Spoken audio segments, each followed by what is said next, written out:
Les femmes. Voici une femme qui a vendu son utérus à des brouteurs dans sa jeunesse. Aujourd'hui, un grand karma est en train de la frapper. Histoire vraie. Voilà comment tout a commencé.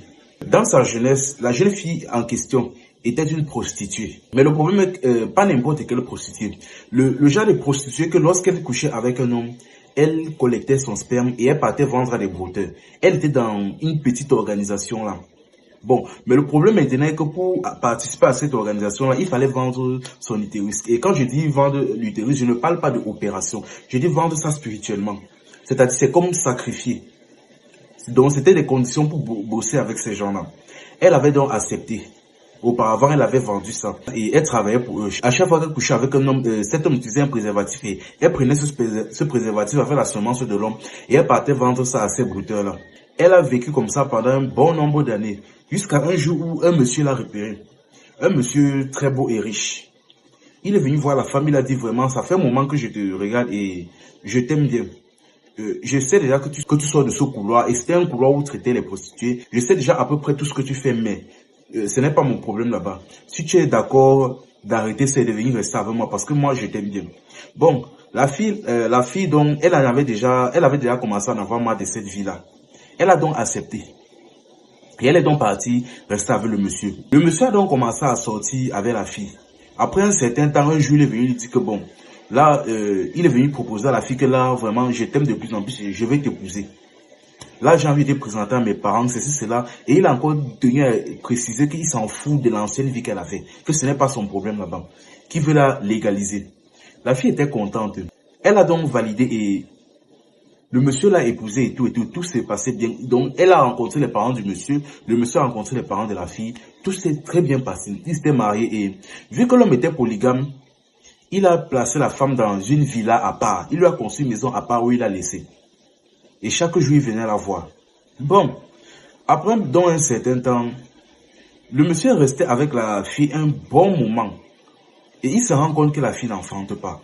Il dit à la fille que, mais ça c'est quoi ça? Comment ça fait déjà combien de temps qu'on est ensemble? Même un signe, même une fausse couche, rien. Un symptôme, rien. Pas d'enfant, rien. Mais la fille dit que, mais comment ça? Mais tu as déjà beaucoup d'enfants et tu veux encore l'enfant pour faire quoi? Quand elle a même dit ça, le monsieur a dit non. Le monsieur a même failli se fâcher, il a dit que non, j'ai beaucoup d'enfants, certes, mais je veux un enfant de toi précisément. Mais malheureusement, la fille ne pouvait pas enfanter parce qu'elle savait très bien elle-même qu'elle ne pouvait pas enfanter. Parce que dans sa jeunesse, elle avait vendu son utérus à des brouteurs. Donc là, ça a commencé un peu à peser sur elle.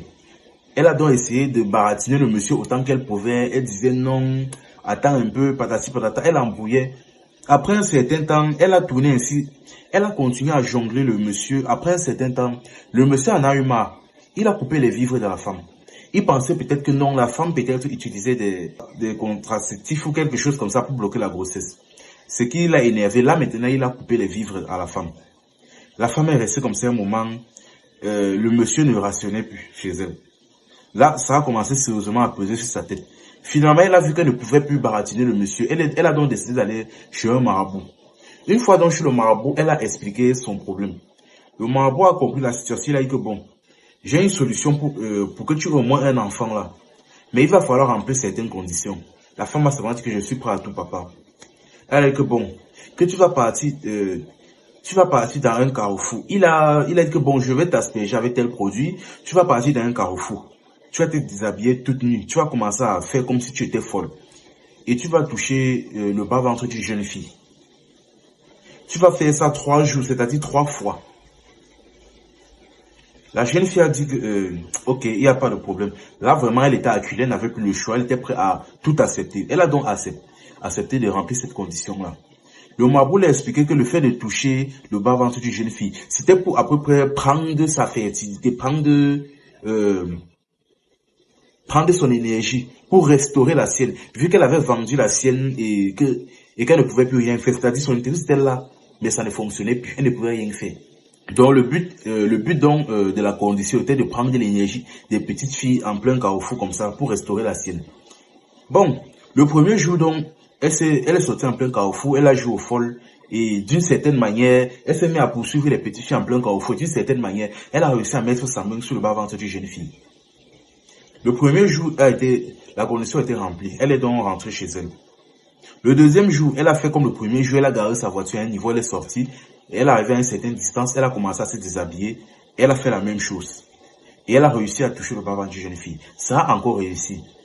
Mais le troisième jour maintenant, il y a un violent palu qui lui est pris. Or, elle ne pouvait pas manquer un seul jour. Elle avait déjà commencé. Mais un gros palu l'avait pris. Elle ne se sentait pas bien. Malheureusement, elle voulait penser à demander à ses domestiques de l'amener, mais elle ne pouvait pas expliquer à ses domestiques qu'elle va lui laisser dans un tel carrefour pour qu'elle fasse semblant d'être folle pour toucher les parties des filles en route. Ça ne pouvait pas marcher. Finalement, elle a fait l'effort, elle est montée dans sa voiture. Elle s'est rendue compte que là, vraiment, avec son état là, son palu là, elle ne pouvait pas. Elle est donc descendue, elle est marchée à pied, elle a pris un taxi.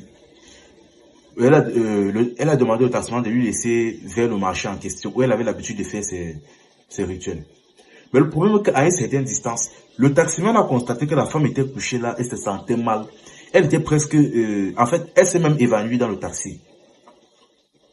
Le taximan a commencé à paniquer. Il a donc voulu conduire la femme vers l'hôpital. Et à un moment, la femme a sauté, elle s'est levée de son évanouissement et elle a vu que... elle a demandé au taximan que mais il part où? C'est pas la route du marché. Il dit que non, madame, que là, vraiment, votre état est inquiétant.